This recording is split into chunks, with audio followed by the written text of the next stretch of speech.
Hello and welcome to History classes. This is class 9th Seba Geography textbook and we are doing chapter number 3 Geography of India. आज हम पढ़ेंगे Northern Plains के Hello and welcome to History classes. This is class 9th Seba Geography textbook and we are doing chapter number 3 Geography of India. अभी का topic है the Deccan प्लेटू. We have already earlier learned about the Himalayan ranges as well as the northern plains. Northern plains के thick south में situated है the Deccan Plateau in India. So this plateau is a big triangular in shape and it is composed of old hard rocks. So पहले के class में we have already seen or learned कि Himalayan ranges are comparatively newer. ये young है. लेकिन Deccan प्लेटू is not young, वो हिमालय से भी पुराना है. ओके एंड गोंडवाना लैंड जो हमने पढ़ा था उसका एक पार्ट है. सो उसका जो रॉक है वो बहुत ही स्टेबल और हार्ड है. Okay because it's old now. And इस प्लेटू रीजन में क्या क्या इंक्लूडेड है? Malwa plateau, Vindhya mountain in the north and Chota Nagpur plateau on the north east. Chota Nagpur प्लेटू यानी कि छत्तीसगढ़ का एरिया में बेसिकली. सो कुछ माउंटेन्स हैं यहाँ पे, विंध्या, सतपुरा, महादेव एंड महाकाल ने इन माउंटेन्स ने डेक्कन प्लेटू को डिवाइड किया हुआ है into northern and southern parts.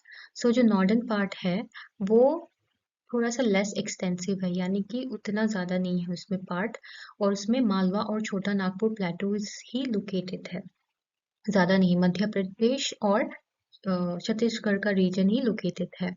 लेकिन साउदर्न पार्ट इज ज़्यादा एक्सटेंसिव है, उसमें कर्नाटका, देन आंध्र प्रदेश, तेलंगाना वगैरह का रीजन भी आ जाता है. This part extends from Satpura, Mahadev, Mahakal mountains to Cape Comorin. ठीक है. So Satpura, Mahadev, Mahakal to Cape Comorin वो नॉर्दर्न साउदर्न पार्ट है डेक्कन प्लेटू का. सो जो डेक्कन प्लेटू है उसके वेस्टर्न पार्ट में वो बॉर्डर है वेस्टर्न घाट का. Western Ghat is nothing but hill range. ठीक है. एंड ईस्ट में ईस्टर्न घाट नाम का हिल रेंज है डेक्कन प्लेटू के. एंटायर डेक्कन प्लेटू को कवर करता है. So the Deccan plateau as a whole is higher towards Western Ghat and sloping towards Eastern Ghats. So अगर डायग्रामेटिकली रिप्रेजेंट करना है तो ऐसा होगा कुछ. ठीक है. This is the peninsular reason and this is the Deccan Plateau. Suppose triangular landmass. Sorry.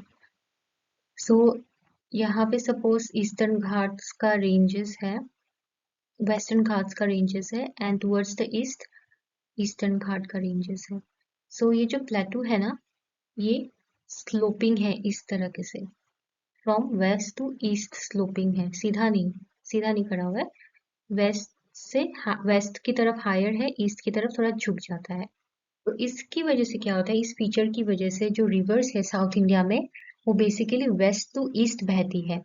तो मेजर रिवर्स क्या है? महानदी, गोदावरी, कृष्णा, पेन्नार एंड कावेरी, जो कि एम्प्टी होती है बे ऑफ बंगाल में ईस्टर्न पार्ट में. लेकिन जो रीजन है सतपुरा और विंध्या माउंटेन्स में ऊपर की तरफ थोड़ा सा it has slope from east to west, लेकिन वहां पे थोड़ा सा झुकाव वेस्ट टू ईस्ट है. तो इसलिए जो रिवर्स है नर्मदा एंड ताप्ती वो वेस्ट की तरफ फ्लो करती है, मतलब ईस्ट से वेस्ट की तरफ. Okay. And they pour into Gulf of Cambay, basically Arabian Sea. So ये रहा diagram. Here we have the Himalayan mountain range. This is the vast area of northern plains. Then यहाँ से स्टार्ट होता है पूरा यहाँ तक डेक्कन प्लेटू. ठीक है. तो छोटा नागपुर प्लेटू और मालवा का रीजन ऑलरेडी नॉर्दर्न भाग में आता है डेक्कन प्लेटू के, है ना. और ये नर्मदा रिवर देखो जो ईस्ट से वेस्ट फ्लो हो रही है and it is emptying into Gulf of Cambay. This is the Gulf of Cambay, Arabian Sea basically.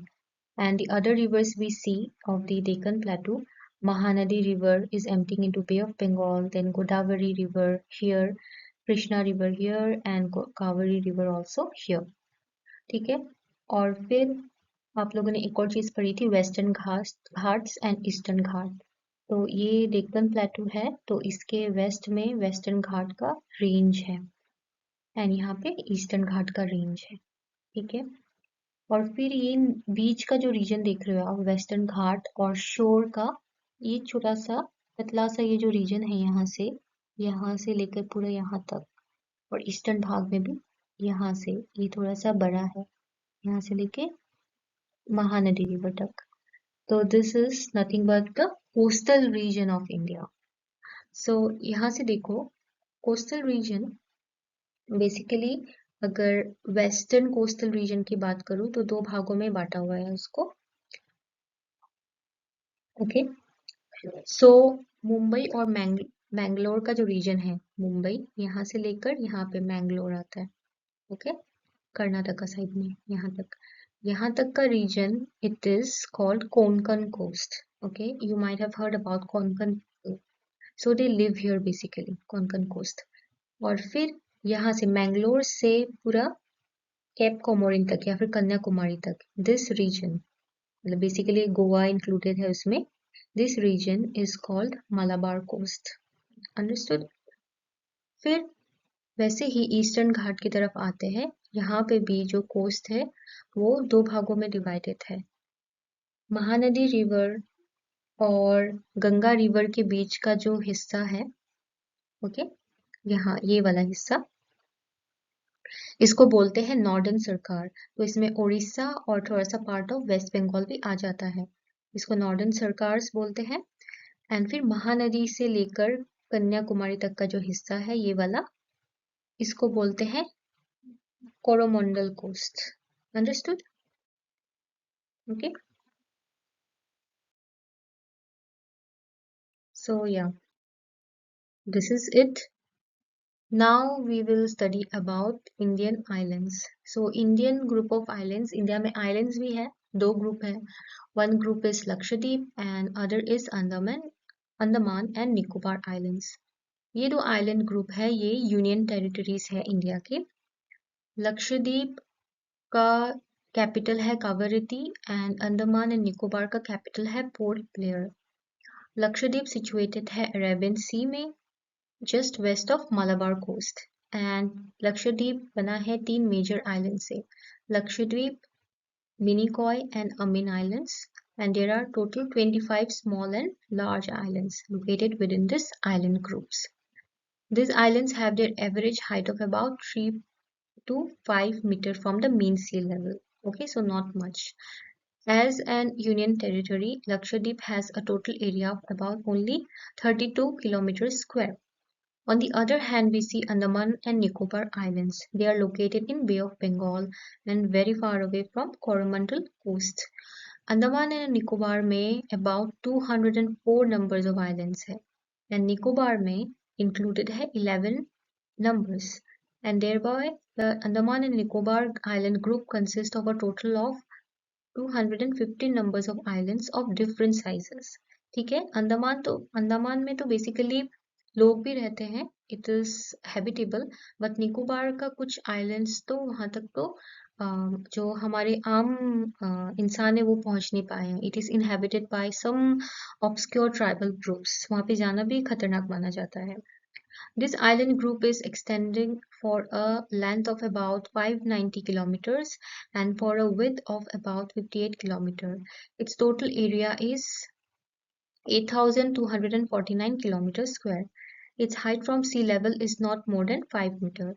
So the physiography, climate, vegetations and lifestyles and socio-economic conditions of the people are different in this island groups than that of other physiographic divisions of our country due to their maritime locations and environments. So हम अगर visit करेंगे, so they are very beautiful island India का, लेकिन वहाँ का जो रहन सहन है, कल्चरल नॉर्म्स है या फिर खान पान भी है, वो हमें बाकी जो देश भर में मिलता है कल्चरल एक रिदम देखने को जो मिलता है, इन आइलैंड्स में थोड़ा सा डिफिकल्ट है, थोड़ा सा डिफरेंट है, सॉरी, थोड़ा सा डिफरेंट है, obviously due to their maritime location, because वो एक आइलैंड है सी के बीच में है, इसलिए।